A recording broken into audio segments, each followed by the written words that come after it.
favor me indican por ahí.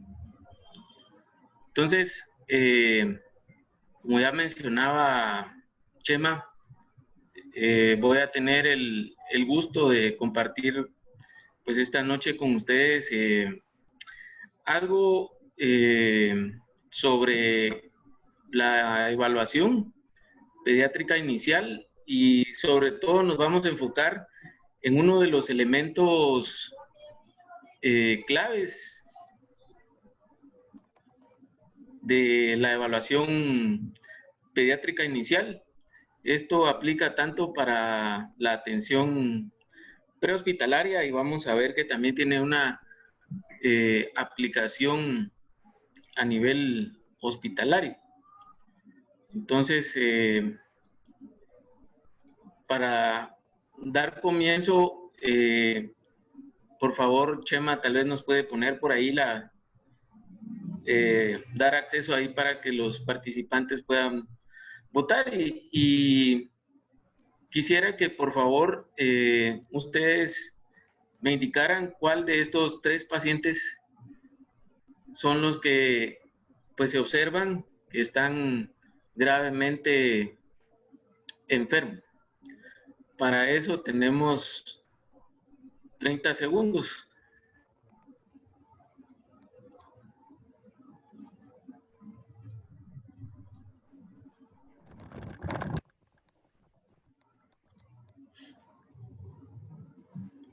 A ver si podemos ver los resultados, Chema.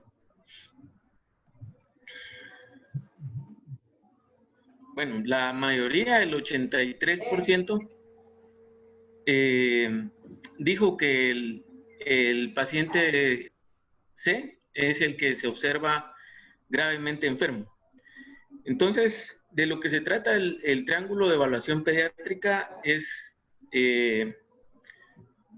así como lo acabamos de hacer de una forma práctica, es una evaluación observacional. ¿Qué quiere decir eso? Se basa únicamente en la observación, no interviene ningún otro medio diagnóstico o algún otro auxiliar para la evaluación de los pacientes.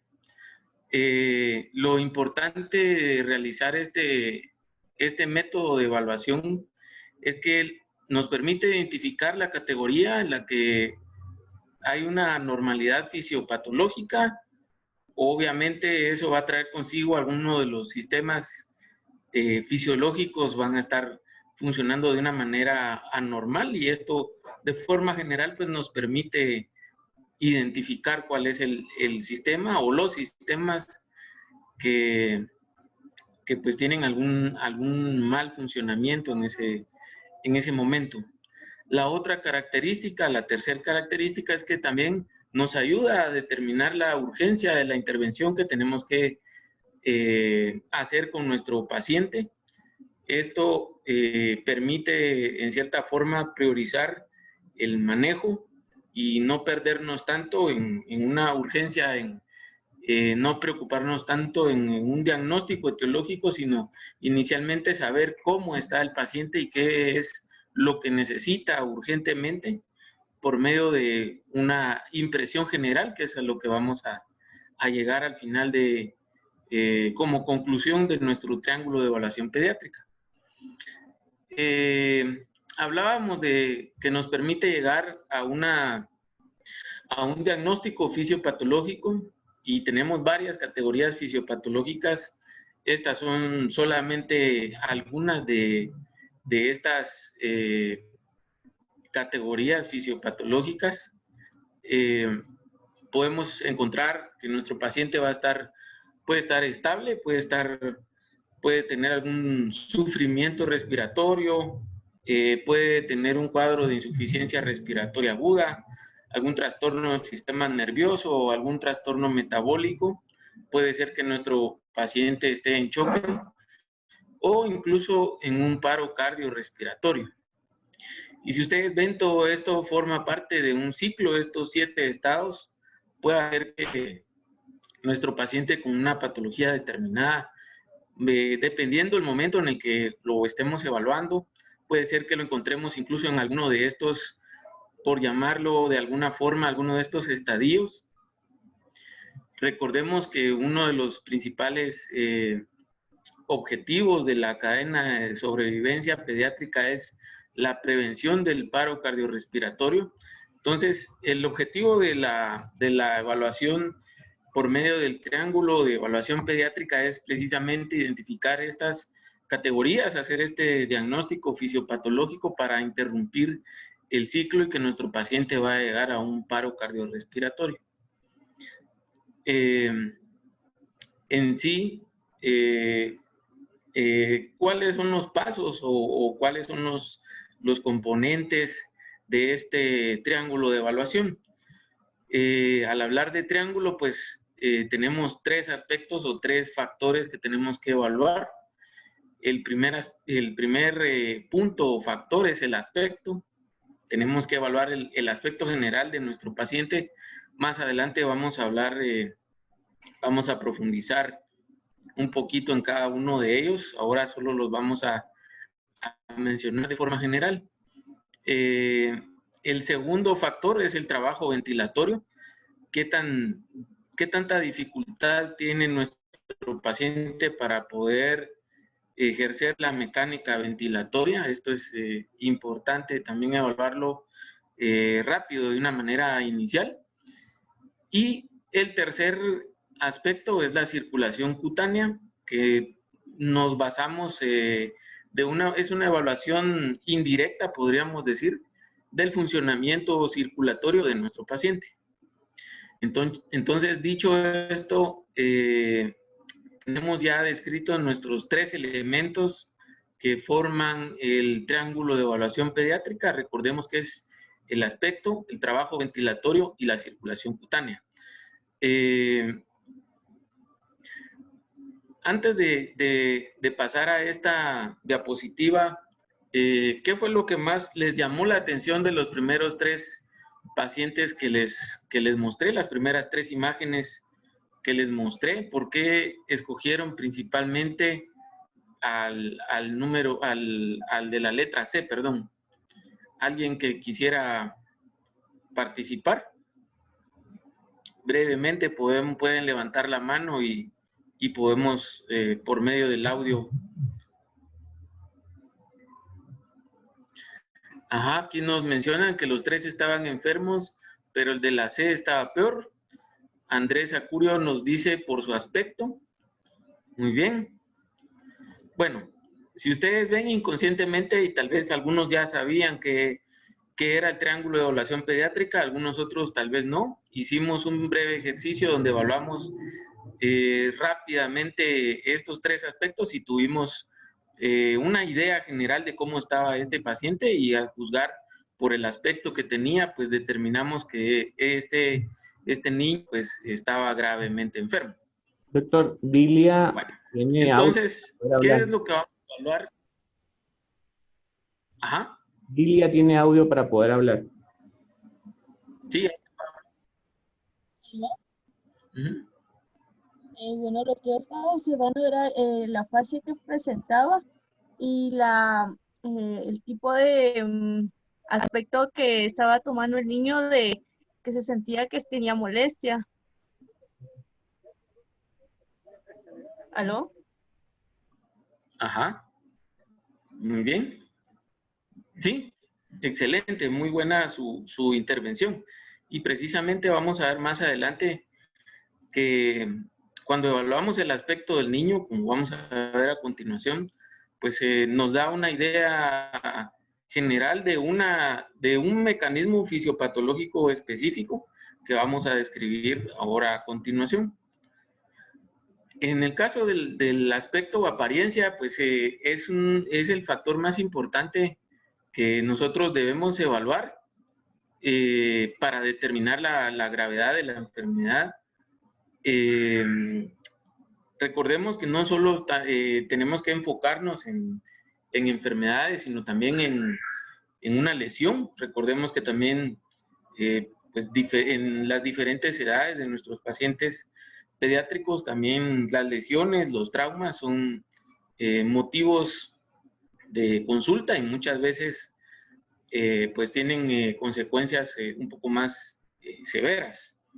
Entonces, el aspecto de apariencia, volviendo al tema, es el factor más importante para determinar la gravedad y la necesidad de tratamiento, y también nos sirve para darle seguimiento a la respuesta que nuestro paciente va a tener ante las intervenciones que nosotros vamos a realizar.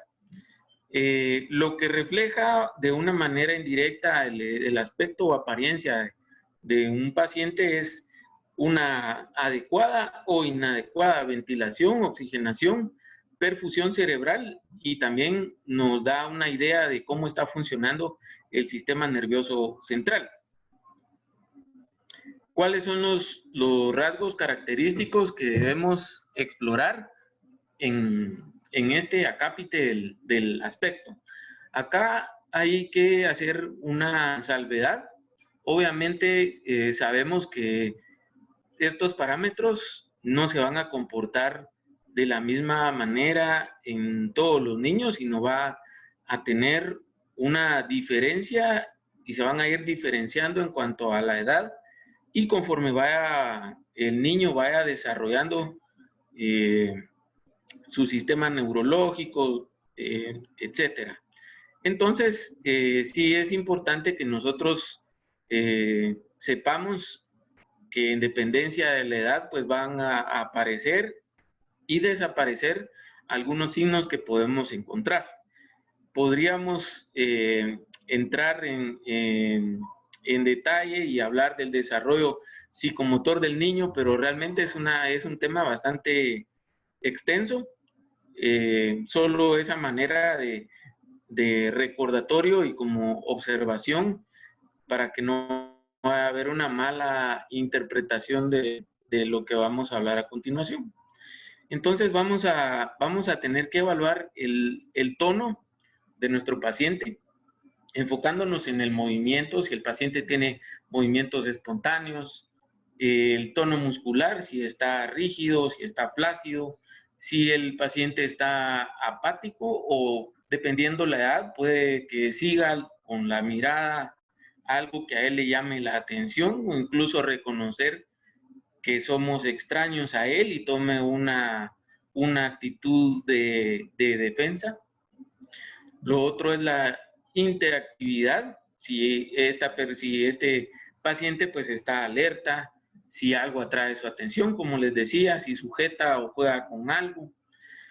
En algunos casos también se va a poder evaluar este acápite del aspecto, si el niño es fácilmente consolado, obviamente por la persona que lo cuida, por las personas que son cercanas y conocidas a él. Obviamente si hay un extraño tratando de consolarlo, pues va a ser un poco más difícil que lo logre hacer. Otro aspecto también es la mirada o búsqueda. Muchas veces los niños, dependiendo la edad, pues van a tener ya la capacidad de fijar su mirada hacia algo.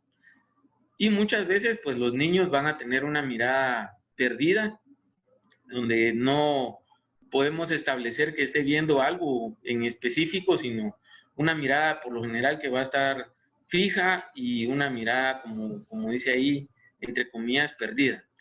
Según la edad, pues puede que ya haya alguna expresión verbal a través del lenguaje o llanto. También eso es un signo importante, un niño que ya no muestra un llanto vigoroso, pues nos llama la atención. Un niño que al llorar, pues se ve que se empieza a fatigar o se empieza a cansar, también es algo que nos debe llamar la atención. Y por acá les pongo dos ejemplos. En el paciente de la imagen de la izquierda, pues tiene como ustedes ven, una mirada característica que mencioné anteriormente. Pudiéramos interpretar que tiene una mirada fija, mientras que el de la derecha, ustedes ven el cambio que hay en cuanto al aspecto general que nos muestra este paciente, que puede hacer que tenga una mirada, incluso una mirada perdida, y de forma general, pues no vemos un buen aspecto en este paciente. El siguiente acápite que debemos evaluar es el trabajo ventilatorio. En el paciente pediátrico es el indicador más exacto de la oxigenación y de una buena ventilación.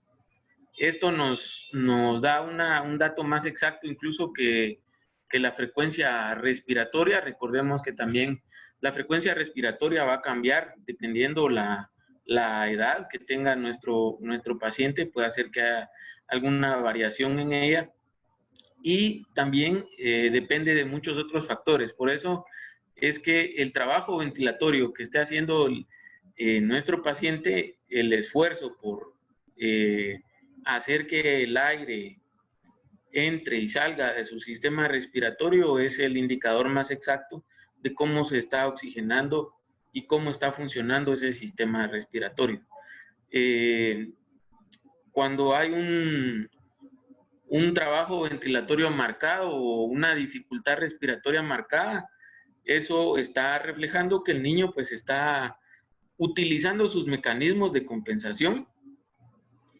Esos mecanismos de compensación pues son temporales. Sabemos que va a llegar un momento en el que esos mecanismos llegan a fatigarse y pues van a ser insuficientes para poder mantener esa compensación. Si hablamos de trabajo ventilatorio, hablamos de compensar oxigenación y ventilación, principalmente cualquier anormalidad que haya en el intercambio gaseoso. ¿Qué es lo que debemos explorar?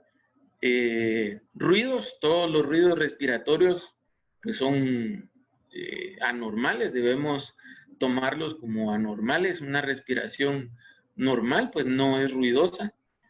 Entonces podemos encontrar que hay ronquidos, alguna voz ronca, estridor o alguna, incluso en algunos casos de algún broncoespasmo severo, se pueden escuchar sibilantes sin necesidad de poner un estetoscopio en el tórax de nuestro paciente.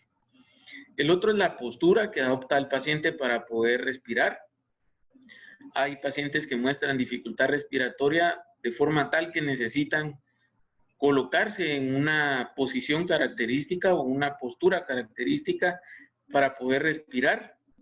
Una de ellas es la posición de olfateo en los pacientes más pequeños, la posición de trípode. Ya hablamos de un niño tal vez de entre 5 o 7 años o incluso más grande, en la que pues va a apoyar sus extremidades superiores en una superficie esta posición le va a permitir liberar algunos músculos como el esternocleidomastoideo para poder que este músculo empiece a ayudar a los músculos accesorios de la respiración para mantener esos movimientos respiratorios. Otras de las características son las retracciones, que pueden ser ubicadas en la región supraclavicular. Lo típico es verlas en los espacios intercostales subesternales de la pared torácica. Esto nos está hablando también de un esfuerzo respiratorio importante, donde está involucrada toda esa musculatura que pues es una musculatura accesoria, podríamos decir, para la respiración. En los niños más pequeños, incluso en lactantes o menores de 1 año, vamos a ver un signo característico que es el aleteo nasal o aleteo de las narines, principalmente a la inspiración, que es básicamente que los niños empiezan a abrir un poco más de lo normal, empiezan a hacer movimientos para poder abrir un poco más los orificios nasales, tratando de incrementar la cantidad del volumen de aire que pudieran captar por esa vía.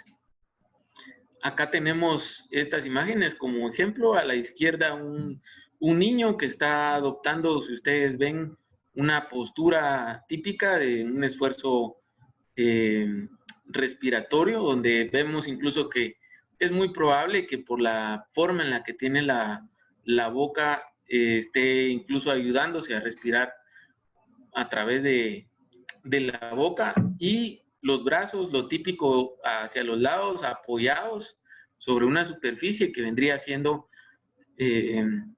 casi como la posición o postura que les mencionaba de trípode.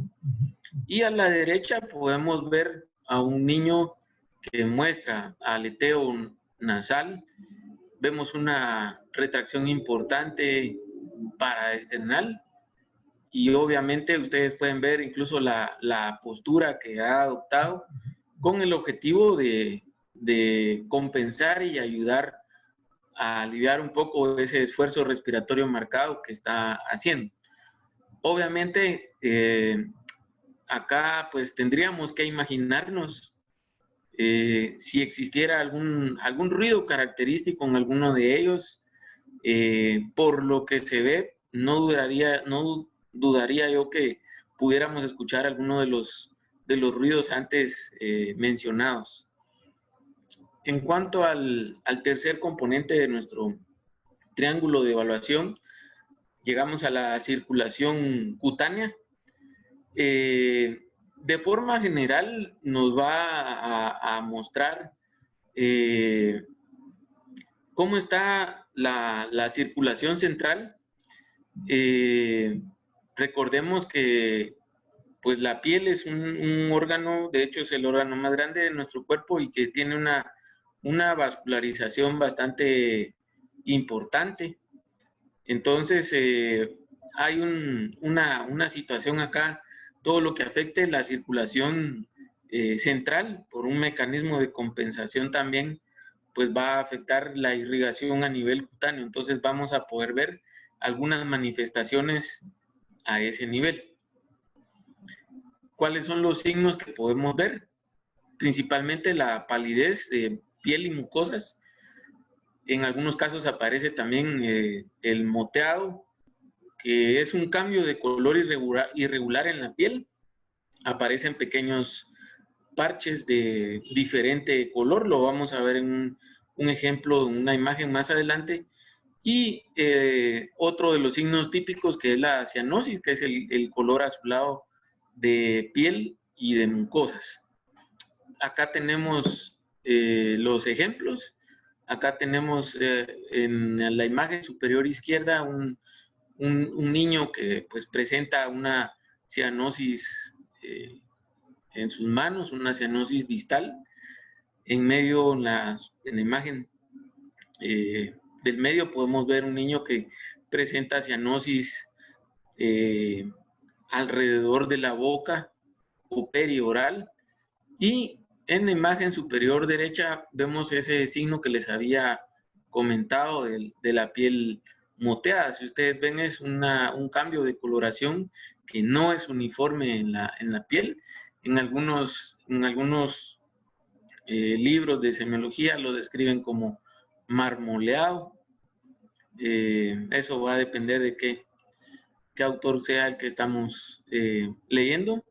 Algo importante mencionar acá con el tema de este signo en particular de cianosis es que muchas veces, sobre todo en menores de 1 año, pues la cianosis también nos pueden dar un indicio de alguna malformación congénita, principalmente a nivel cardíaco. Entonces, ojo con eso, ¿verdad? Pensar en un menor de 1 año que nosotros vemos con estas características, que hay que ir a descartar alguna malformación congénita, principalmente cardíaca.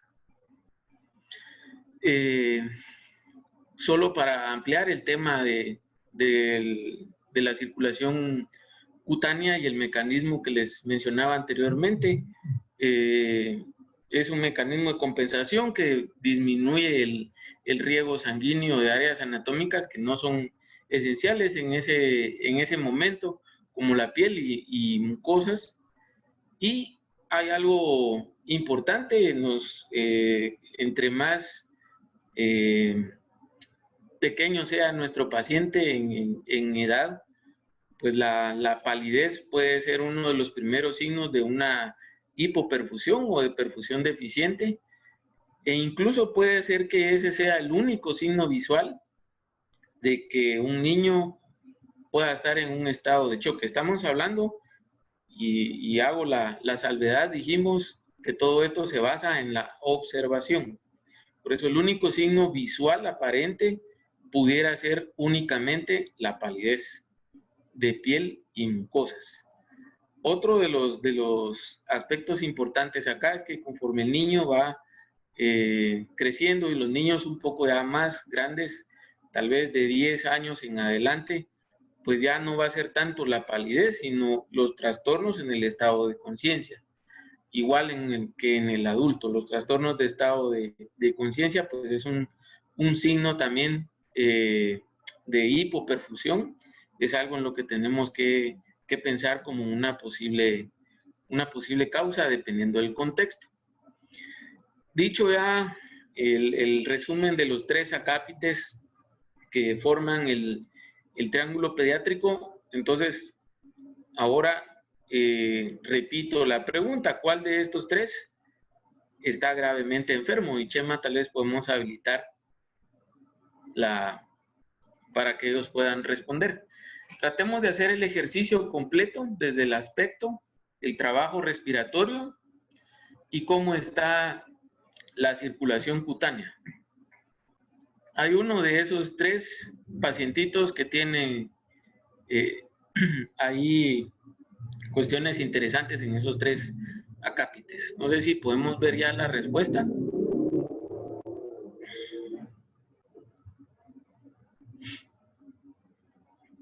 El 70%, que fueron 19 personas, han respondido que el paciente C es el que se encuentra gravemente enfermo. Y vamos a ver ahora qué aspectos del triángulo de evaluación pediátrica son los que están anormales. Coincidimos en que este pacientito es el que está más delicado de los 3 que acabo de presentar. ¿Y cuáles serían esos aspectos anormales? No sé si podemos poner ahí las opciones para que os escojan, Chema. Esto es para que se despierten un poco.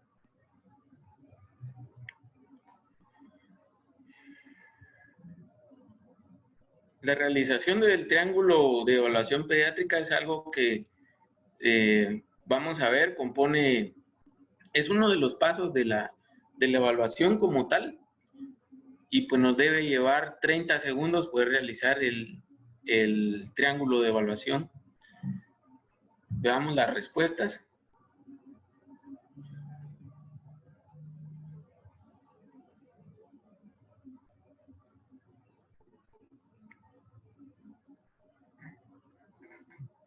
Muy bien, el 73% contestó que el aspecto, el trabajo ventilatorio en un 56% y circulación cutánea en un 29%. En realidad, como podemos ver en el caso del aspecto, pues ya lo habíamos mencionado anteriormente, es un niño que se muestra letárgico.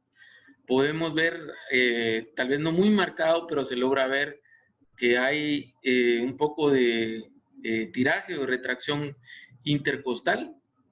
Eso también se puede extender y se puede ver a la región subesternal, y nos da una idea de que este niño pues también tiene ahí un componente respiratorio importante. Podemos ver o podemos, como algunos mencionaron también, poder determinar que también hay algún problema en cuanto a la circulación cutánea. Entonces, en conclusión, tenemos a un paciente que está gravemente enfermo, y ahora vamos a empezar a ver cómo es que llegamos a determinar en qué categoría fisiopatológica se encuentra nuestro paciente. Para poder determinar todo esto, ya hicimos este ejercicio donde vimos el aspecto general, trabajo ventilatorio, la circulación cutánea. Nos hace falta completar la evaluación secundaria, una adecuada historia clínica, y aquí es donde hay lo dejé de último porque es donde hay una diferencia en cuanto al manejo y al contexto prehospitalario. Las personas que pues, practican la atención prehospitalaria tienen la oportunidad de evaluar la escena donde se encuentra el paciente. Ahí también hay información valiosa que, dicho sea de paso, también debemos trasladar y poder documentar y poder también transmitir esa información a el personal hospitalario que nos va a recibir a nuestro paciente. Entonces, con toda esa información logramos armar el rompecabezas. No pretendemos que con la información obtenida en el triángulo de evaluación pediátrica, pues ya hagamos un diagnóstico. Nos sirve para orientarnos y para saber qué tan grave está nuestro paciente y qué intervenciones a corto plazo necesita que nosotros realicemos, y también para evaluar la respuesta a esas intervenciones. Entonces, acá, no sé si alguien quisiera participar y que nos pudiera decir cómo ve los 3 factores que evalúa el triángulo de evaluación pediátrica acá en este paciente, y si nos pudiera dar alguna impresión diagnóstica preliminar, solamente indicándonos cuál de estos 3 sería el aspecto que se debería priorizar en cuanto al manejo inmediato para este paciente. Alguien ahí que que pudiera levantar la mano y que desee participar.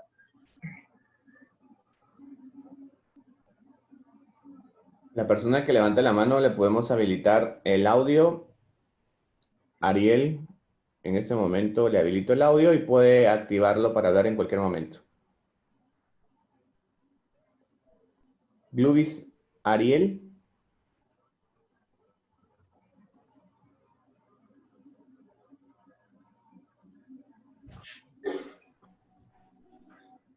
Buenas noches, doctor. Buenas ¿Me noches. escucha? Sí. Bueno, observando la imagen, puedo ver que el bebé está con un trabajo ventilatorio, presenta aleteo nasal, y pues observando también su abdomen, entonces al parecer se ve que tiene problemas respiratorios, está haciendo esfuerzo al respirar, porque puedo observar que su pecho está un poco hundido y su abdomen está distendido, entonces está haciendo un esfuerzo al querer respirar, porque se encuentra en su aspecto, no se encuentra letárgico, entonces sus ojos, su mirada se encuentra fija, despierto, pero sí con un trabajo ventilatorio. Muy bien. ¿Cuál de los 3 aspectos entonces cree usted que tenemos que priorizar en el manejo? Imagínese el que usted... trabajo ventilatorio. Exacto. ¿Y qué haríamos? Bueno, asistirlo con oxígeno. Muy bien. Hacer una asistencia con oxígeno, tomar el oxígeno en sangre para ver cómo esté oxigenando su oxígeno, ¿no? En la sangre. Ajá. Excelente. Si ustedes ven, no estamos diciendo el paciente tiene neumonía, tiene, qué sé yo, cualquier otro trastorno, es una crisis aguda de asma, no estamos llegando a un diagnóstico etiológico. Estamos haciendo una evaluación que en este caso a nuestro amigo le permitió determinar que tenía que enfocarse en manejar inicialmente y ayudar a este niño a compensar el problema ventilatorio que tiene.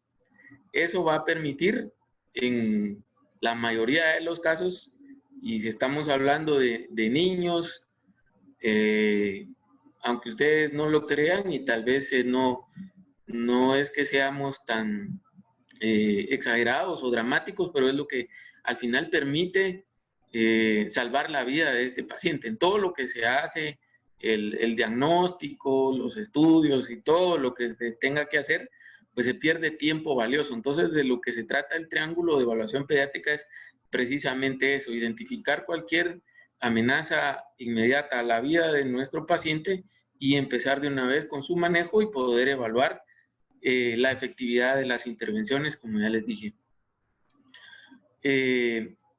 Por eso mencionamos que tiene dos ventajas importantes. Nos permite obtener con rapidez la información crítica del estado fisiológico del niño.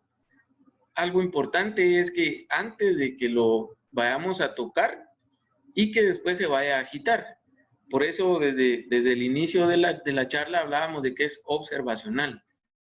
¿Por qué? Porque después viene una evaluación primaria y una evaluación secundaria donde ya tengo que, en cierta forma, manipular al niño. Él va a tener una reacción de defensa a veces. Si no estaba llorando, va a empezar a llorar.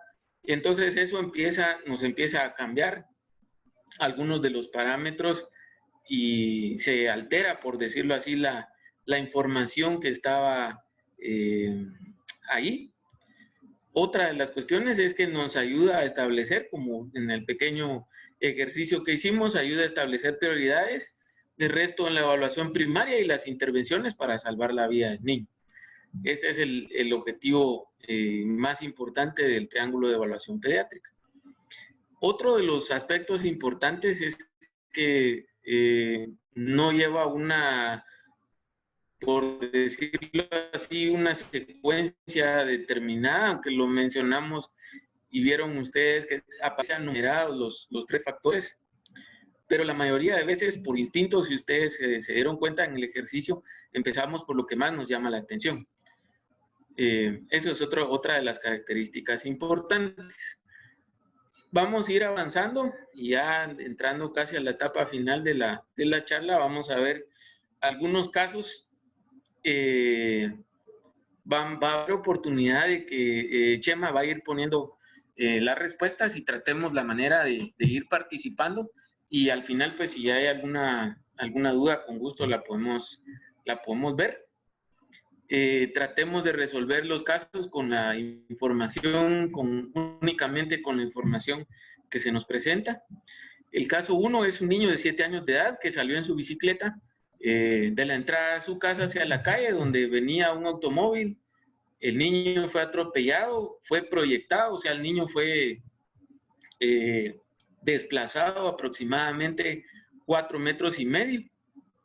Según las personas que vieron el accidente, pues estuvo inconsciente por aproximadamente 1 a 2 minutos. Cuando nosotros llegamos a la escena, el niño ya está llorando, está ansioso, nos menciona que el estómago no presenta ruidos respiratorios anormales, no hay gruñidos, no hay aleteo o alguna retracción, y su piel está pálida. Entonces, tal vez, Chema, podemos poner ahí la pregunta. Con la información que tenemos ahora, ¿cuál de los 3 factores del triángulo de evaluación se ven afectados en este niño? Tenemos 30 segundos para poder responder, por favor.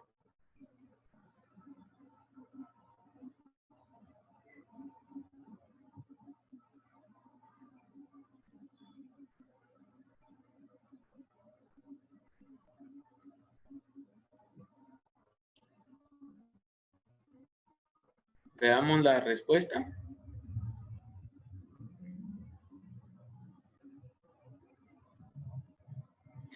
El 67% nos ha respondido que de los 3 factores, circulación cutánea es el que merece una atención urgente. ¿Y qué fue lo que más les llamó la atención de la circulación? Hay un signo importante ahí, que es lo de la piel pálida. Y el niño tiene un antecedente de trauma. Eso es solo para que lo tengamos en mente, porque esos son datos importantes. ¿Cuál es el proceso que requiere atención urgente? Circulación cutánea. ¿Y qué manejo inicial o cuál sería parte de esa atención urgente que requiere el paciente de este caso. ¿Alguien que quisiera participar?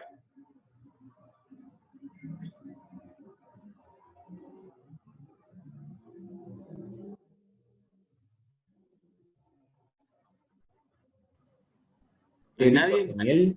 Eric Otoniel puede hablar. ¿Me escuchan? Ah.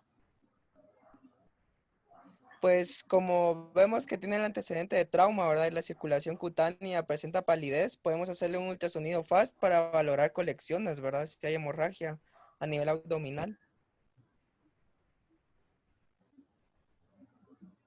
Ajá, sí, está bien, es parte del, digamos, del protocolo que habría que seguir, pero antes de llegar al ultrasonido, algo más que pudiéramos hacer por este niño. Siempre al principio, ¿verdad? La evaluación clínica, ¿verdad? De cómo se encuentra a nivel abdominal, si presenta algún signo clínico de irritación peritoneal o algún signo clínico de hemorragia, ¿verdad? Signo de Cullen o cualquiera que nos pueda indicar hemorragia abdominal. Sí, lo que estamos sospechando es que hay una posible hemorragia intraabdominal, dado el antecedente del trauma, y que hay una palidez. Entonces, siguiendo el análisis que veníamos haciendo, dijimos que la palidez cutánea mucosa a veces puede ser el único signo que podemos encontrar en un paciente que perfectamente puede estar en un estado de shock. En este caso, sospechamos un shock hemorrágico o un shock hipovolémico. Aunque el niño incluso nos habló, refiere dolor, pero eso sabemos que de un momento a otro puede cambiar. Entonces, es necesario que yo vaya un poquito más allá y tome medidas. Entonces, hacia ahí va enfocado el manejo. No pensemos tanto, o sea, esto tiene que ser de forma simultánea, ir sacando nuestras conclusiones, ir tomando decisiones, ir manejando las variables que vamos encontrando con los hallazgos que estamos teniendo en la evaluación, pero sabemos que si nosotros terminamos el proceso de evaluación y después retornamos para tomar una conducta con nuestro paciente, puede hacer que ya sea demasiado tarde. En el caso, gracias por su participación. En el caso 2, es un lactante de 2 meses de edad que empezó a ponerse azul, según informa la persona que lo cuida. Cuando evaluamos al niño, se encuentra boca arriba, su piel se observa pálida, se observa el signo del moteado. Cuando la persona que lo cuida usualmente lo mueve, el niño se empieza a tornar irritable, no se escuchan ruidos respiratorios ni se observa una dificultad respiratoria marcada. Al poco tiempo de estar llorando, llama la atención que se vuelve letárgico y empieza a responder poco. Para este otro caso, igual, viene la misma pregunta. Entonces, si la podemos habilitar, Chema.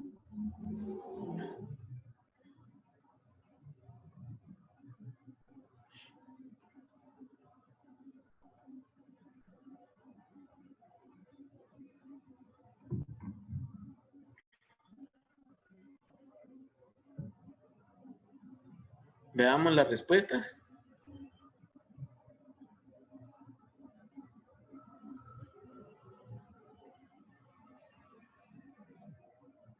Acá mencionan trabajo ventilatorio como principal aspecto importante, circulación cutánea y el aspecto en último lugar.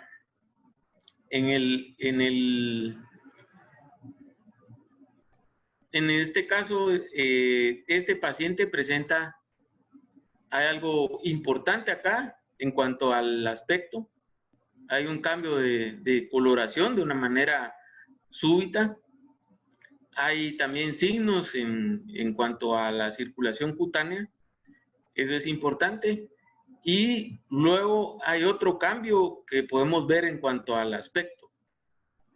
Muy probablemente este paciente tenga una afectación no solo de un sistema o esté solamente en una categoría fisiopatológica, sino que tengamos allí un problema un poquito más complejo donde ya tengamos que hacer una intervención un poquito más, tal vez no agresiva, pero sí actuar de una forma más inmediata. Hemos mencionado de diagnósticos fisiopatológicos, no llegamos a un diagnóstico etiológico, y aquí hay las posibles combinaciones y algunos de estos diagnósticos fisiopatológicos, donde cuando encontramos todo dentro de lo normal, la N significa normal, es un paciente estable. Cuando hay solamente problemas en cuanto a la apariencia y el resto es normal, puede haber alguna disfunción del sistema nervioso central. Nuestro paciente vimos que tenía una apariencia normal, había algún problema ahí respiratorio y también circulatorio. Entonces, en los tres, por decirlo así, en nuestros tres lados del triángulo había un problema, por lo que muy probablemente podría ser que estuviera dentro de la categoría de fallo cardiopulmonar. Ya vamos a ir terminando, y para ir terminando tenemos un caso de un lactante de 9 meses que hace más o menos 3 horas empezó con un llanto intenso, que no es habitual. Luego presentó 3 vómitos y empezó con somnolencia. No refieren las personas que lo cuidan que ha tenido diarrea, tampoco fiebre. Cuando lo empezamos a evaluar ya en el servicio de urgencias en el hospital, llama la atención la somnolencia, la palidez de piel y que pues no presenta una dificultad respiratoria marcada. Veamos las preguntas del caso 3, por favor.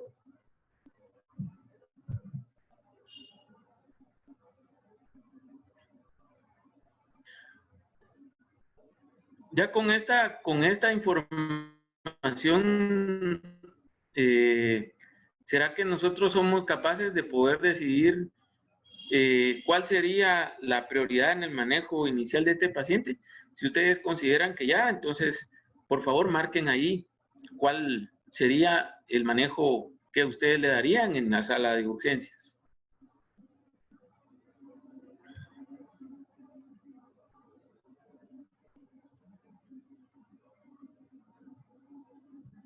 Para esta vamos a dar un poquito de tiempo.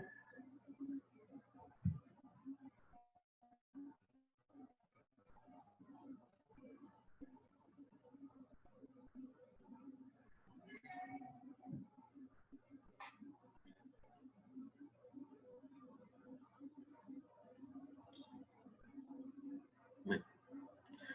Bien. Necesitamos, en base a esto,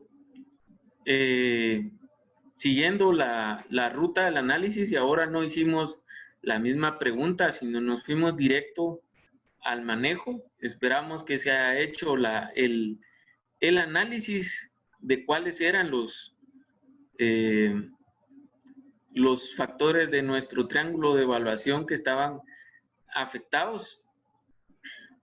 Solo para completar la información, no, estos son los signos vitales de nuestro paciente. Se hace la evaluación primaria, no hay evidencia de obstrucción respiratoria, ruidos aéreos normales, no hay dificultad respiratoria, sí se encuentra un poco de palidez, está somnoliento, no hay erupción ni lesiones. Esto es parte de lo que, de las opciones que teníamos para escoger en cuanto al manejo. La respuesta correcta, los que señalaron el número 3, pues esa es la respuesta correcta. Hay una afectación ahí que requiere que nosotros de manera inicial, todavía no tenemos claro el diagnóstico, pero de manera inicial debíamos de considerar la administración de oxígeno, medir la glicemia de nuestro paciente, hacer una monitorización de sus signos vitales y empezar, o por lo menos tener ya lista una vía venosa para la administración de soluciones o de medicamentos. La mayoría escogió el número 3.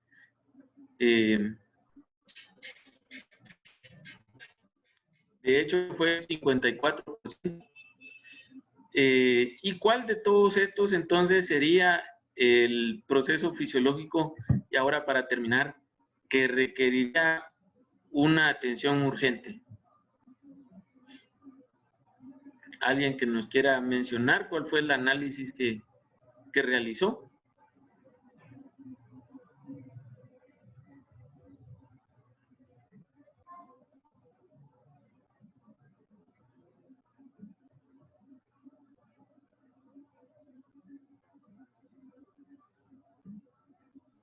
Alejandro Cáceres tiene justo para poder hablar ahorita. Ajá. Buenas noches. Buenas noches. ¿Qué tal, doctor? Buenas noches. Pues yo pienso que, pues acá, ¿por qué escogí esa respuesta? Por lo mismo de los 3 vómitos que tuvo y la somnolencia que presentó. Considero que tal vez por la hipoglicemia que ya estaba presentando por las 3 veces que vomitó. Por eso. Muy bien. Excelente. Gracias por su participación. Si ustedes ven, si se sigue la secuencia, es fácil poder llegar a orientarnos y poder tomar decisiones, que al final es lo más importante. Bueno, aquí hay varios aspectos que estaban alterados en cuanto a apariencia y circulación. Este niño pudiera estar dentro de la categoría fisiopatológica de un shock descompensado. Por eso es que es necesario realizar ese tipo de digamos, anticiparnos un poco al manejo antes de establecer ya el diagnóstico. Y en resumen, el triángulo de evaluación pediátrica pues nos permite identificar la alteración funcional o fisiológica más probable, establecer un diagnóstico fisiopatológico, realizar un tratamiento restaurador de la fisiología, ayudar al niño y sobre todo a que no se agoten esos mecanismos de compensación del niño para que no vaya a tener un desenlace fatal. Valorar inicialmente qué es lo que necesita nuestro paciente y no tanto qué tiene el paciente. Ese es otro de los enfoques importantes en el manejo de las urgencias, las emergencias, que pues muchas veces se enfoca más en establecer un diagnóstico y no tanto en cómo está nuestro paciente. Y pues a veces se pierde tiempo valioso en cuanto al manejo, pensando en qué pudiera tener y no en cómo está nuestro paciente y cuáles son sus necesidades inmediatas. Por eso en el número 4 aparece establecer las prioridades en cuanto al manejo inicial. Eso es todo lo que tenía para compartirles acerca de este tema, el triángulo de evaluación pediátrica. Como les decía, esto forma parte de un protocolo que se debe seguir para la evaluación completa de un paciente pediátrico. Este protocolo pues es parte del contenido del curso PEP, el cual pues aprovecho un poco la ocasión para hacer la invitación cuando EMS pues tenga bien organizar